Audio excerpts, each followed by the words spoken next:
इतना सम्मान था तो 2019 के लोकसभा चुनाव में ऐसा क्या हुआ जिसके कारण सपा अध्यक्ष अखिलेश यादव ने कुंडा के राजा भैया के खिलाफ ऐसा बयान दिया जिससे लगा दोनों के बीच अब 36 का आंकड़ा है। वैसे इस लड़ाई के बीच बीएसपी प्रमुख मायावती की वजह से पड़ी, ऐसा कहने वाले कहते आए हैं क्योंकि तब मायावती के भरोसे को जीतने के लिए, सियासी रिश्ते को पुख्ता करने के लिए राज्यसभा चुनाव में सपा ने बीएसपी से गठबंधन किया था, लेकिन गठबंधन के बावजूद बीएसपी को हार मिली। इसके लिए सपा अध्यक्ष अखिलेश यादव कहीं न कहीं राजा भैया को जिम्मेदार मानते आए। लेकिन 2021 को नवंबर के महीने में आई इस तस्वीर को देखकर क्या कहेंगे, जब राजा भैया ने सपा संरक्षक मुलायम सिंह यादव के जन्मदिन के एक दिन बाद उनसे मुलाकात की। अब सियासत इसे अपने तरीके से डिफाइन कर रहा है। हालांकि मुलाकात के बाद राजा भैया ने कहा है कि नेताजी के जन्मदिन पर मैं हमेशा मिलकर शुभकामनाएं देता रहा हूं, लेकिन इस बार मैं बाहर था इसलिए जन्मदिन पर शुभकामनाएं देने नहीं आ पाया था। इलेक्शन से जोड़कर इसे ना देखा जाए, इसका कोई अलग से निहितार्थ ना निकाला जाए।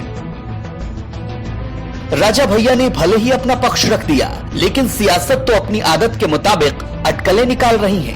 वो इसलिए क्योंकि यूपी में अगले साल होने वाले विधानसभा चुनाव के मद्देनजर सपा लगातार छोटे दलों से गठबंधन करती जा रही है।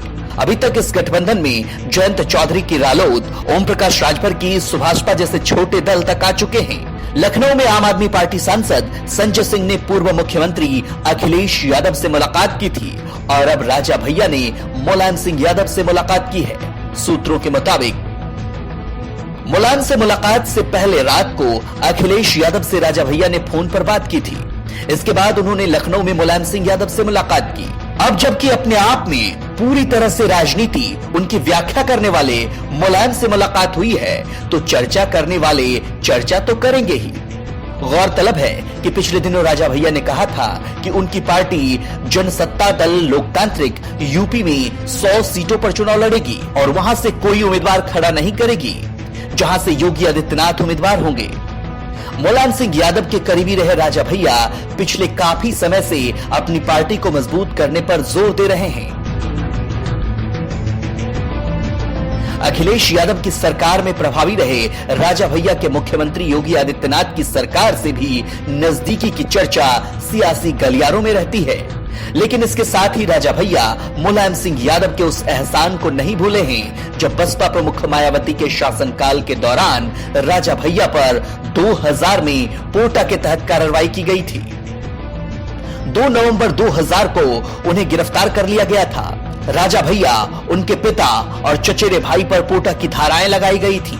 लेकिन अगस्त 2003 में मायावती के इस्तीफे के बाद मुख्यमंत्री पद की शपथ लेने के आधे घंटे बाद ही मुलायम सिंह यादव ने राजा भैया से पोटा हटा लिया था।